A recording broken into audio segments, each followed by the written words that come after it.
depression. Hey, there y'all are. Hi. Hello. Hi, what's going on?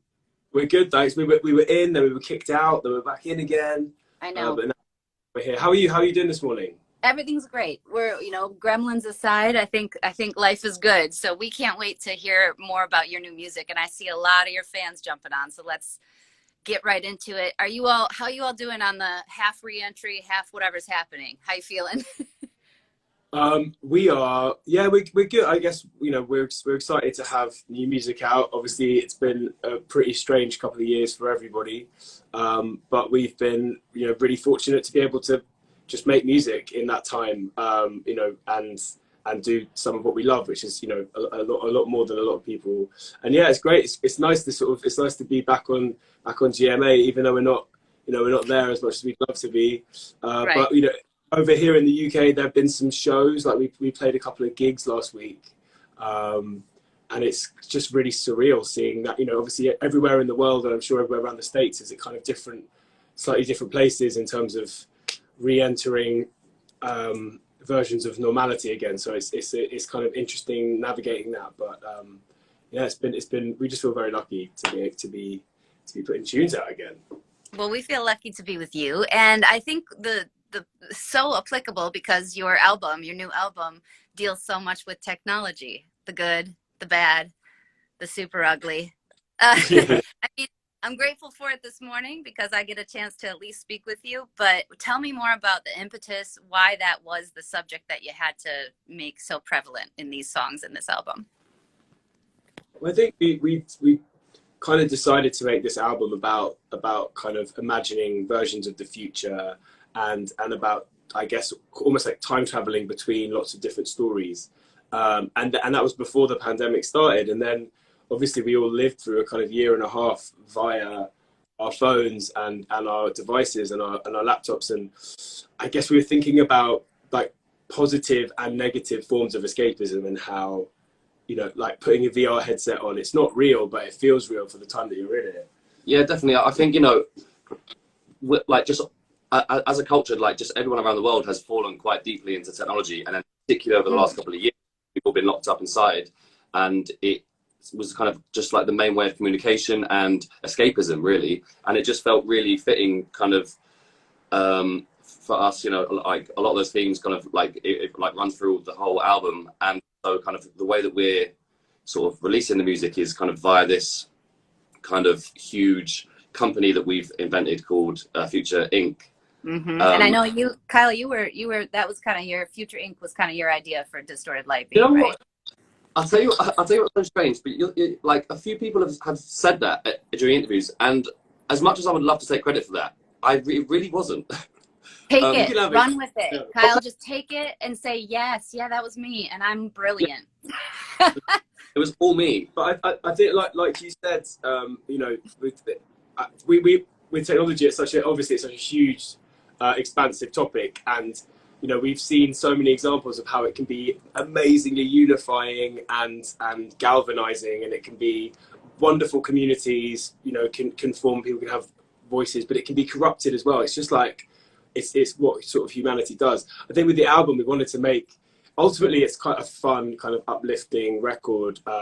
It feels kind of bold and new and different for us, and it was a really fun collaborative process. But I think the sort of these stories of escapism, jumping from the first track, Distorted Light Beam, where you're like plugging into something and it's taking you literally anywhere you want to go with limitless possibilities. We then go in the second track to Thelma and Louise, to 1991 in the desert with Thelma and Louise driving, escaping reality, escaping life. So it's kind of just exploring, versions of escapism, be they good or bad, and our relationship with the future, with hope, with kind of dystopias, all that kind of stuff. Basically, it's a big old mess of a Bastille album, as you'd expect. It's never like sunshine and roses, but I hope people love it. Like it's been really like vital for us to have as a project through this kind of strange time.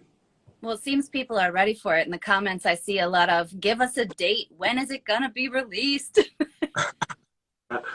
Yes, hopefully in the not too distant future. Okay. How have you been? How's life been over there? Good. Everything's great. I think that the other things I saw in the comments, somebody said, your accents give us life. I do have to say, it's always a question when you hear music. You're like, are they from, like, where are they from? With you all, you can actually hear your accent when you're performing, which I really appreciate, because there was never a question. Why is it that so many people, it's like, it like evades it and yours sticks? It's interesting, isn't it? I think, you know, I think of someone like Adele, who has such an incredible voice, but you wouldn't necessarily, it's so different to her speaking voice, I think. Yeah. And there's so many artists like that, you know, who are amazing. Maybe it's because a lot of the artists that we would have grown up listening to have, you know, were American and had these American accents, and so that's kind of what singing was to a lot of people. For me, I think it was quite a conscious choice to not analyze our words, and you know, it leaves us open to a lot of people like poking fun at how we pronounce words and stuff. Sorry, I was just trying to find the right appropriate word. See, I like that. That's the part I appreciate, because it's like I never have a question, and it also identifies you very, very well. Not that I wouldn't know your sound necessarily, and I think your fans definitely know that, but it gives one more layer of being uniquely you instead of homogenizing, I guess. And I think it's for us, I think it's kind of an asset and a challenge, because it means, as much as across our albums and our mixtapes and everything, as much as we've tried to explore genre and diversify, as soon as you stick my annoying British voice over the top of anything, last bastille. It is not annoying. We know that. Okay, so you just performed Hampton Court Palace Festival. How did it feel? What was the emotion like? Because I've spoken to a couple different artists and different groups, and it seems like even if they didn't think it would be emotional, it was like overwhelmingly. Did you have that experience? It was crazy. It was crazy. So first of all, just that place as a venue is just, it's just mind blowing. It's so beautiful. Just sort of playing in the palace, and then kind of just everyone there, because these shows have been rescheduled, all these people had wanted to see us play this show like 2 years at this point. And so just the vibe there, everyone was so excited. All of us on stage were just really honored to be there, and it was just this big love fest. Everyone was like, I'm so excited to be here, I'm so excited to see you. So it was so nice. Also, we got to play with an orchestra and a gospel choir of singers, and these are all, you know, these are all friends who we've worked with a bunch over the last few years, and it just all getting to be together in one place.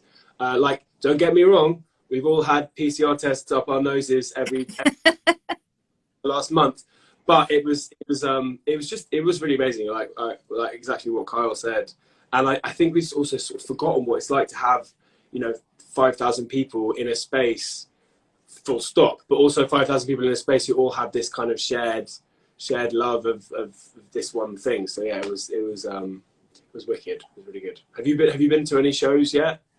I have, actually. I went to one show in Lake Tahoe with the band that I was interviewing, and it was so surreal to be there. And I have to say, I hadn't been to a show, you know, unfortunately, for years before the pandemic even happened. That wasn't because of work. And so to feel the presence of the audience, but to see the storytelling on stage, I walked away so inspired. It's like whenever I go to a Broadway show or anywhere where art is performed, I'm inspired not to do just what they are doing, but to do so many more things. And I think that's what I imagine is missing from a lot of folks' life, is that spark of inspiration that you all do and give to people when you perform live. It's different than listening on your AirPods, you know, on a walk. And there's nothing like it. So that was a great experience, and I really, really look forward to having more. And I have young children, and I kept thinking, they've never been to anything. They've never seen that. That is so weird, you know? So this sort of new generation of kids coming up, and you know, having lived through such a kind of mad couple of years. I think I'm so glad you had a good time at the gig, though. That's awesome. And it is there's nothing like it. Like I've missed going to gigs so much. Like it was always such a big part of our lives. Like obviously being in a band, but also going to see shows, going to sort of festivals and all that kind of stuff. There's nothing really like being in a space with a load of strangers who have a common share. Yeah. It's like people go and see loads of sport live as well. Like, it's just, no matter what your opinions are, your beliefs, or anything like that, like, you're in that space for one shared reason, and that's, you know, that's really nice, and not necessarily something that exists as much online. So I think, yeah, as long as they're safe and as long as people are comfortable, it's really nice to see the return of live music, I think. Now, I know you are coming up on the show, but I do, if you can answer just a couple of fan questions. You got so many great ones here. This is a good, what one word describes your favorite track off the new album? So that way you don't have to give us anything too, but word that you feel or something. What one word describes? Futuristic? Okay. Yeah. Cinematic. Yeah. Oh, cinematic. Bastille's Heartache asked, what is the weirdest way that you have approached writing a new song? Like, what is out of the ordinary? Weirdest way. Oh, I mean, a lot of the songs come from my head, so they're all pretty weird. I guess, I mean, I know it's a cliche to say it, but I guess the idea of writing a song over Zoom wasn't something that pre-pandemic I think anyone ever really would have kind of thought to do. I heard stories of people doing some like mixes over Zoom with the producer, like if they couldn't get into the same space. But yeah, that for me, like, there's something so innately kind of in the room and intimate about writing a song with someone. But right. Actually, we had some quite good experiences, like a few kind of tricky ones, a few dodgy ones, but equally, you know, I think the thing was that no one wants to be on it for very long. Like, you want to get on, do what you need to, and get out. And so I found a few of the sessions were quite like efficient. Yeah. Because you chat for a while, you'd get your yeah, and you just it's you know, you're staring down the camera at each other, both on an instrument, and you just want to kind of get it done.